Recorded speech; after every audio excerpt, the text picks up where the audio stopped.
responsibility in bringing to the Torah.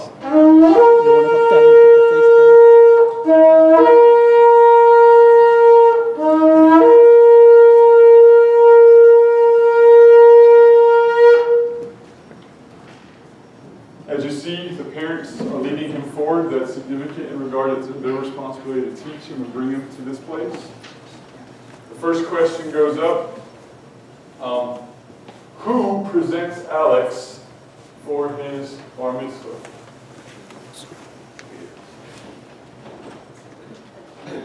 And Alex, you want to scoot up and you want to go ahead and hand him his tallit. This will be the first time he's had an opportunity to actually put it on, to don it, and to wear it.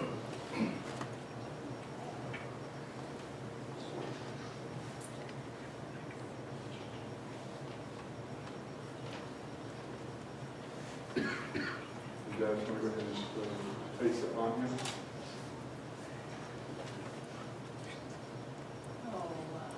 And Alex, do me a favor. We're going to go ahead and take our tallits and raise them up over our heads, like the idea of going into our tent. Or Yeshua spoke of going in the closet back then, going into our tent. The traditional prayer, if you repeat after me. Baruch atah Yahweh, Eloheinu melech haolam, asher kishanu b'mitzvoto,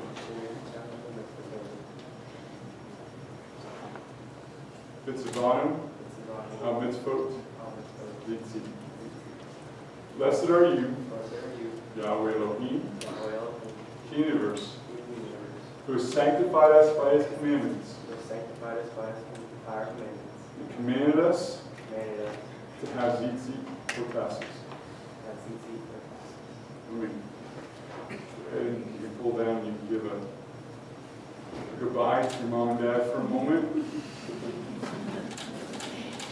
Come on up with me.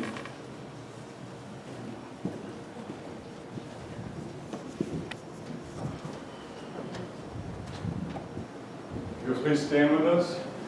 Open your doors. Page 32.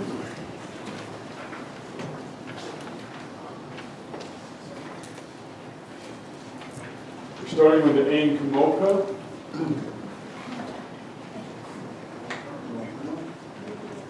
You're on now.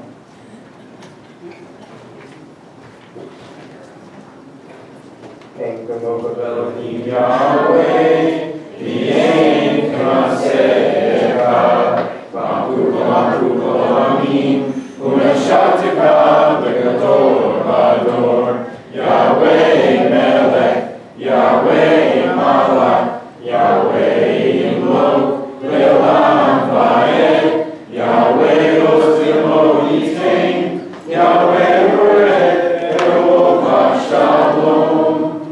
And in English, There is none like unto you among the mighty Yahweh, and there are no deeds like yours. Your kingdom is an everlasting kingdom, and your dominion endures throughout all generations. Yahweh reigns, Yahweh has reigned, Yahweh will reign forever and ever. May Yahweh give strength unto his people, may Yahweh bless his people with peace.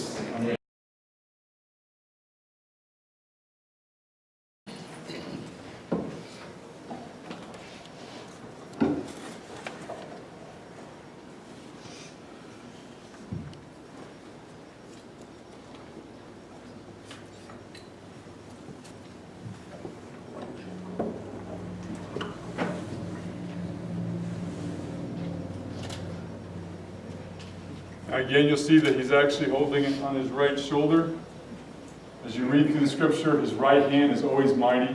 His right hand is lifted high. And his right hand is always this idea of his power and his strength. It is his very word that he touches us with, both tenderly and not so tenderly, as he leads us day by day. And so again, he'll be walking with it in that idea that you walk with the Torah everywhere you go. And it's not heavy. It's easy. It's a wonderful blessing.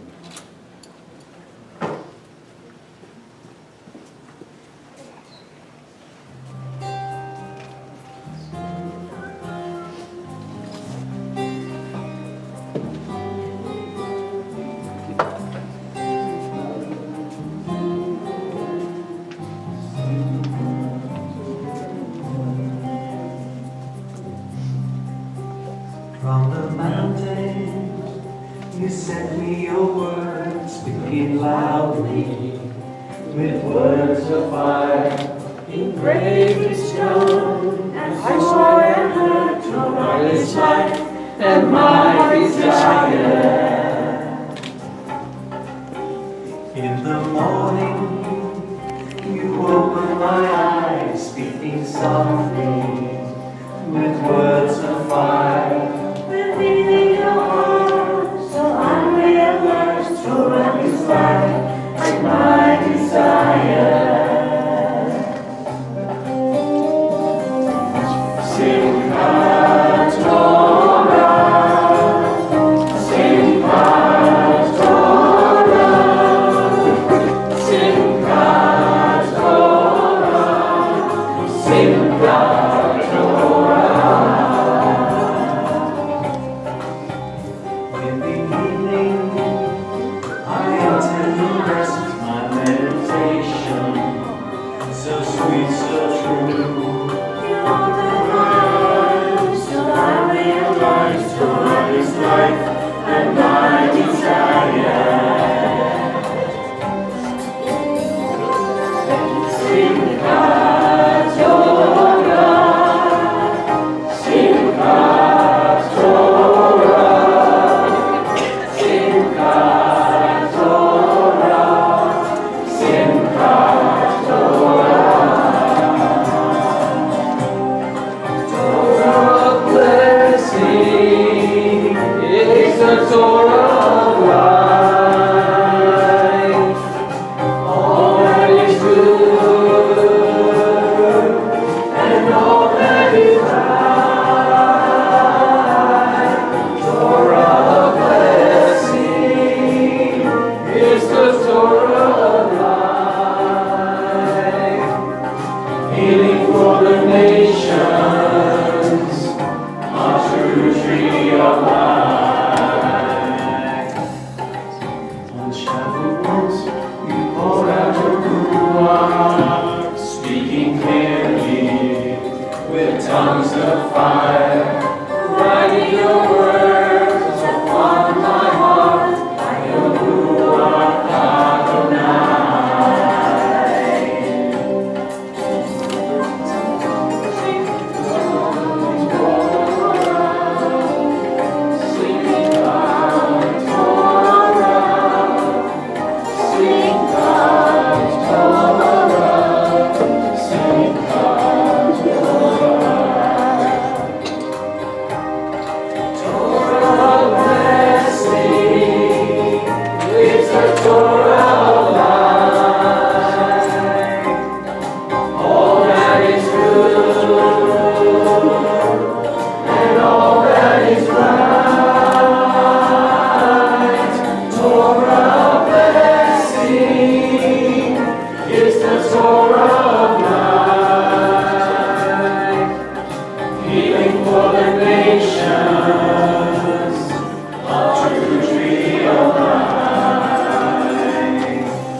And if you turn over, please, to English, yes. Turn over to the English, yes. Bless Yahweh, who is to be praised. Praise Yahweh, who is blessed for all eternity. Blessed are you, O Yahweh our Elohim, King of the universe, who has chosen us from all peoples and given us your Torah. Blessed are you, O Yahweh, giver of the Torah. Amen. We're going to go ahead and read from the actual scroll, the passage that would have started this week's portion.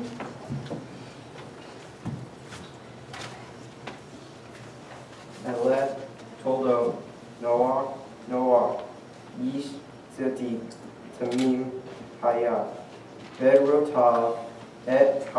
Elohim, Helecha, Noach, Vayolad, Noach, Shelshah, Benim, Et Sham, Et Ham, Bayet, Yafet.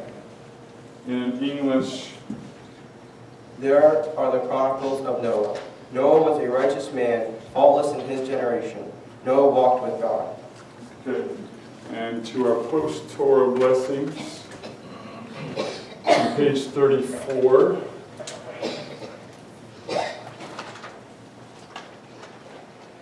Baruch atah Yahweh, Eloheinu melech haolam, asher natan lanu Torah emet, v'kayei olam nata b'tokeinu, Baruch atah Yahweh noten haTorah. Amen. And in English, Blessed are you, O Yahweh our Elohim, King of the universe, who has given us your Torah of truth and has planted life everlasting in our midst. Blessed are you, O Yahweh, giver of the Torah. Tzahali'i, Lo Allah, Ki Rabin, B'nai Sho Mema, Mib'nai, Ve'olah, Asher Yahweh. Sing, barren one, you who have not given birth, break into a song and cry aloud. You who have never been in labor, for the children of the abandoned are more numerous than the children of the married wife, says Yahweh. and so page 36, for our blessings after the half-Torah.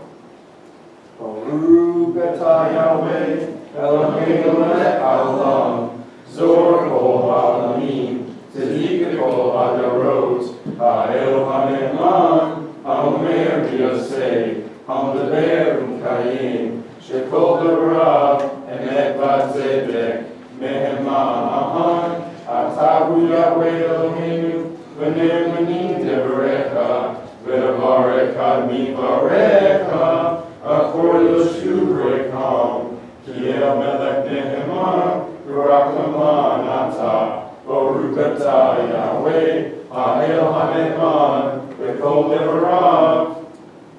In English, Blessed are you, Yahweh Elohim, King of the universe, Rock of ages, righteous throughout all generations. You are the faithful God, promising and then performing, speaking and then fulfilling. For all your words are true and righteous. Faithful are you, O Yahweh our Elohim, and faithful are your words. For no word of yours shall remain unfulfilled. You are a faithful and merciful God and King. Blessed are you, O Yahweh our Elohim, who is faithful in fulfilling your words.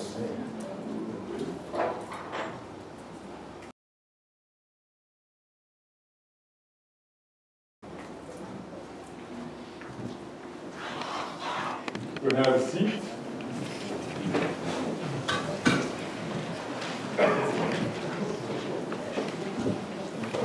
So Alex is going to be presenting his teaching today specifically. Again, he'll be sharing about his model as well.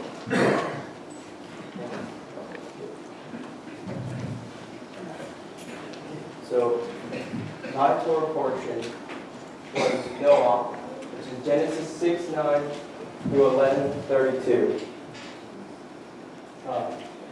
Some of the questions I had were, why did Yahweh flood the earth? Why did Yahweh choose Noah? Connections to other arks. What animals did Noah take into the ark? What humans were aboard the ark? And how long were they on the ark? And the last question, what does the ark look like? Which I'm going to be mainly focusing on. So the first question is, why did Yahweh flood the earth? So in Genesis 6:11-13 through 17, 11 says, Now the earth was corrupt in God's sight, and the earth was filled with violence. And God saw the earth, and behold, it was corrupt, for all flesh had corrupted their way on the earth. And God said to Noah, I have determined to make an end of all flesh, but the earth is filled with violence through them. Behold, I will destroy them with the earth. For behold, I will bring a flood of waters upon the earth to destroy all flesh, and which is the breath of life under heaven. So Yahweh wanted to flood the earth because everyone was corrupt, and he wanted to destroy them. Get rid of them. So why did Yahweh choose Noah? In Genesis 6, 7 through 9, 7 says, So Yahweh said, I will blot out man whom I have created from the face of the land, man and animals and creeping things and birds of the heavens, for I am sorry that I have made them. And 8, But Noah found favor in the eyes of Yahweh. 9, These are the generations of Noah. Noah was a righteous man, blameless in his generation. Noah walked with God. So Yahweh chose Noah because he found favor, and he was the only righteous man left on earth. Connections to other arks. So there's Noah's ark, which is in Genesis 6:14, which says, Make yourself an ark of gopher wood, make rooms in the ark, and cover it inside and out with pitch. And this is the ark encounter in Kentucky right here. Another connection is Moses' basket, which is Exodus 2 through 3, which says, When she could hide him no longer, she took for him a basket made of bulrushes and daubed it with bitumen and pitch. So both ark and basket are the same Hebrew word in Strong's number 8392, which is tabah, which means ark, coffin, box, or chest. Additional connections between both arks in Strong's number 3724, which is kofir, which means bitumen, and it's also known as pitch. According to Google, asphalt, also known as bitumen, is a sticky, black, and very thick liquid or semi-solid form of petroleum. It may be found in natural deposits or may be a refined product, and it is classified as pitch. And also, according to Google, pitch can be found natural or manufactured, derived from petroleum, coal tar, or plants. Various forms of pitch may also be called tar, bitumen, or asphalt. And this is a picture of natural bitumen. So another connection is the Ark of the Covenant. So in Exodus 25, 10 through 11, it says, They shall make an ark of acacia wood. 11 says, You shall overlay it with pure gold, inside and outside shall you overlay it, and you shall make it a molding of gold around it. Another connection is Joseph's coffin, which is in Genesis 50, 26, which says, So Joseph died, being 110 years old, and they embalmed him, and he was put in a coffin in Egypt. So the Ark of the Covenant and Joseph's coffin are the same Strong's number 727, which is Aron, which means a box, ark, chest, or coffin. So to recap, Noah's Ark and Moses' basket are the same Hebrew word, tabah. They also have the same Hebrew word, kofir, for pitch, and they were both made for water. The Ark of the Covenant and Joseph's Egyptian coffin are the same Hebrew word, and all the arks were covered inside and out, and all arks carried something. Next question is, what animals did Noah take on the ark?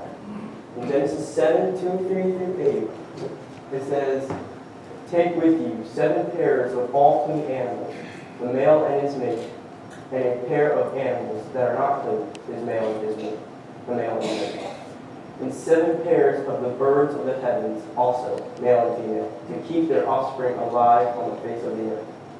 Of clean animals, and of animals that are not clean, and birds, and everything that creeps on the ground, 2 and 2, male and female, went into the ark with Noah, as God had commanded Noah. So he took 7 pairs of all clean animals, and only 1 pair of animals that are not clean, and 7 pairs of birds, and everything that creeps on the ground, 2 and 2. So another question was, who were the humans on the ark? Genesis 7, 6 through 7, and 10. Noah was 600 years old when the flood waters came upon the earth. And Noah and his sons and his sons' wives and his wife and his sons' wives went into the ark with him to escape the waters of the flood. And after 7 days the waters came down upon the earth. So they actually lived in the ark a week before the waters even came down. And so it was Noah, his wife, his 3 sons, and their wives. Next question is, this is believed to be Mrs. Noah's gravestone. This grave marker was found near the ark's final resting place. There are 8 people shown. The first in line is believed to be Noah, which is this one.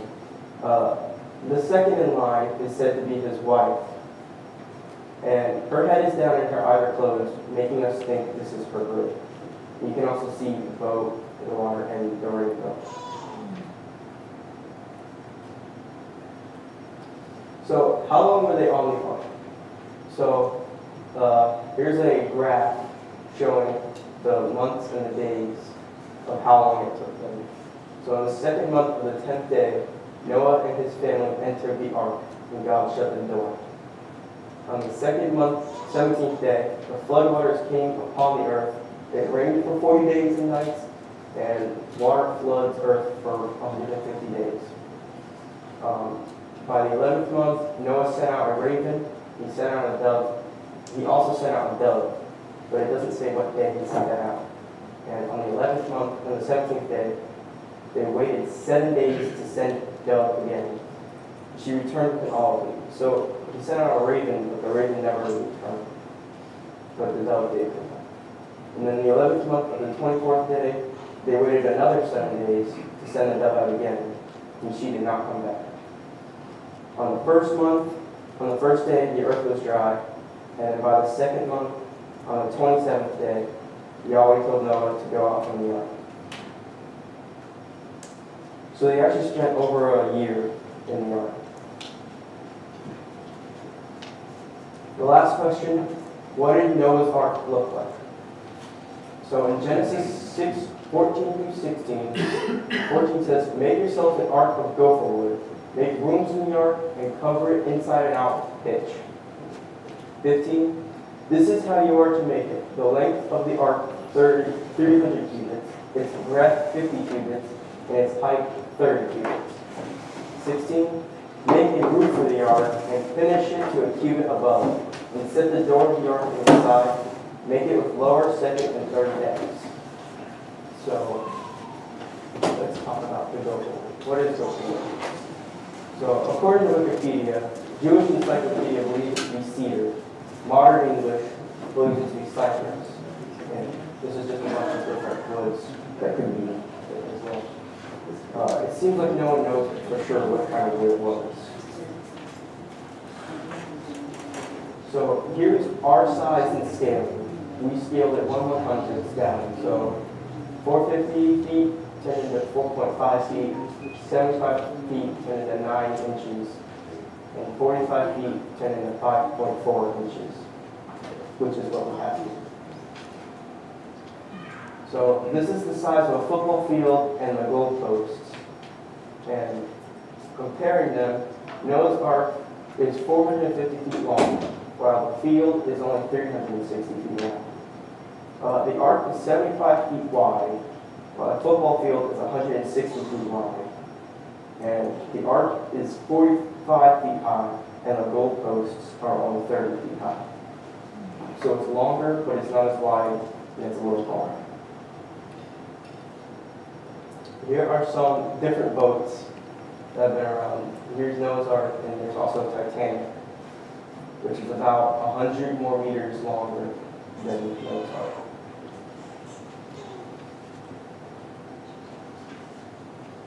The roof line. So most arks on the internet show a small roof like this one, but I think in order for the rain to stay out, it needed to be a very long roof, kind of like this one. I think this boat design is more what I think it should look like, because if it was like this, I think the water would be able to land on it, which would make it heavier, and it also could get inside the boat, which would be good. So this is believed by some of Noah's Ark near Mount Ararat. And this is a size comparison of people compared to it. So they're pretty small. And you can also see on here, some can't see, but right there, that's the size of a human compared to, or a 6 foot person. So there were also anchor stones near Mount Ararat. So the Bible does not mention these, but maybe they helped stabilize the ark from rocking too hard. This picture shows them stabilizing the back of the ark, but maybe they could have been used around the entire ark. And this is a person standing next to one of those stones. So here's some things that we had to consider when building the ark.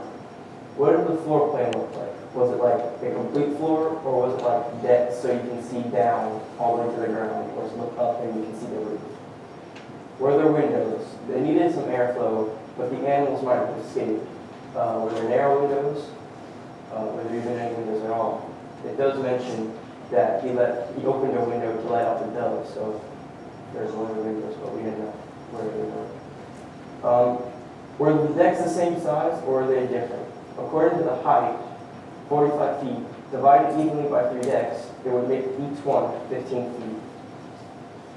Modern elephants stand 8 to 13 feet tall, but giraffes stand about 18 to 20 feet tall. So maybe taller decks for big animals and smaller decks for smaller animals. Also, more questions that we had to consider. Were there ramps or stairs? How did you get to each floor? How did you get the animals to each floor? Were there kitchen areas? Were there greenhouse rooms for plants and bedrooms? We don't know if they had anything. They had to. Heavy animals on the bottom, lighter animals on the top would make most sense because they would balance out the boat, but we don't know exactly. And how did they clean up after the animals? Where did they use the bathroom? So what do they do with all the mess? So now I'm going to flip the boat around so you can see the pan.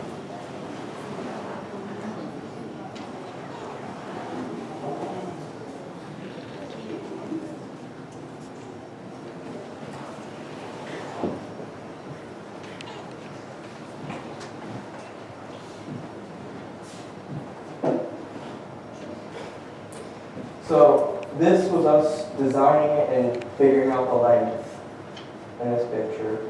And then this picture is Earl photobombing. So that was me trying to put the rooms in which it would be perfectly happy. This is building the second floor with the rooms. This picture, we have the third floor in, and we have another room right here, which is right there. We added that just for design and to show that it probably went all the way across the entire boat. It wasn't just half the boat had rooms and the other half was just empty.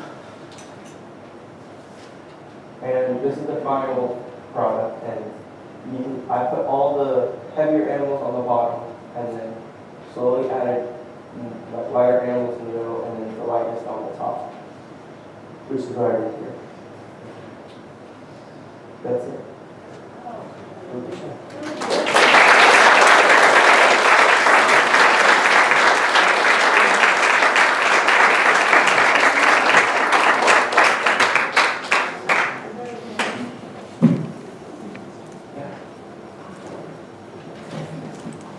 Just stand with me, please.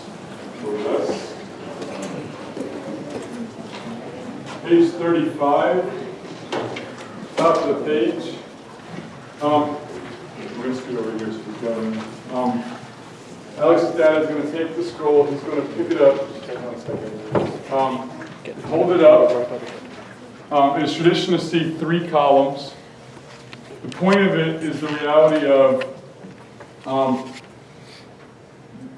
singing through the prayer, but saying, this is the Torah. The one he read, the one he taught from, this is the Torah that was given by Yahweh to Moses.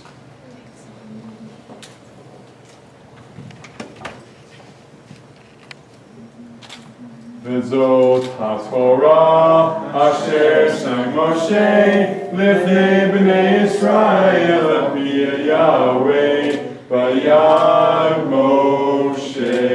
In English, and this is the Torah given by Moses to the children of Israel at the command of Yahweh. Amen.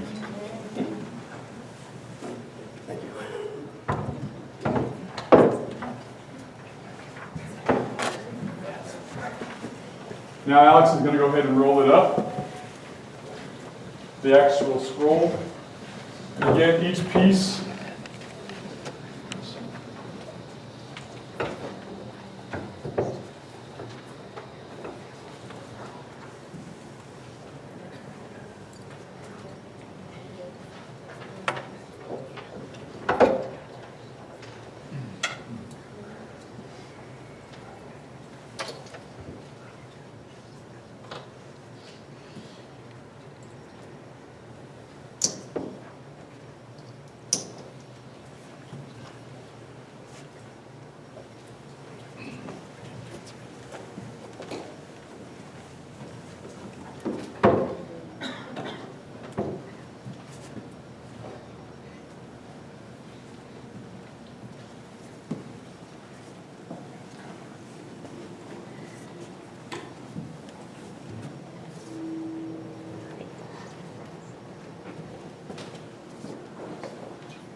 paging Timothy.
If you'll turn with me to page 37.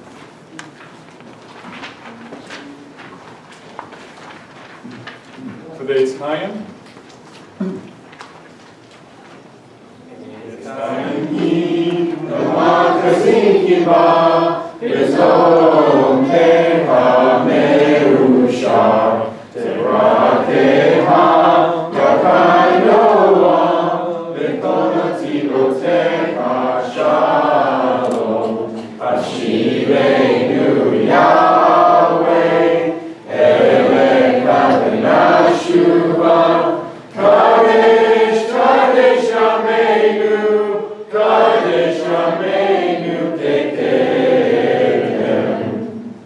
It is the tree of life to those who take hold of it, and happy are those who support it. Its ways are ways of pleasantness, and all its paths are peace. Turn us, Yahweh, to you, and we shall come. Renew our days as of old. Amen.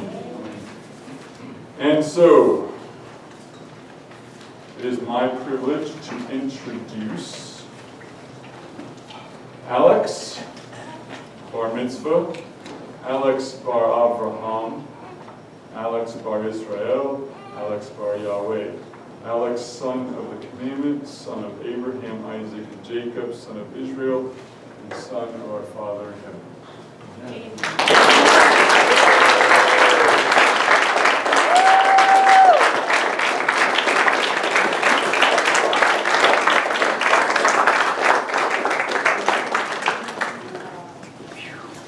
You're going to put your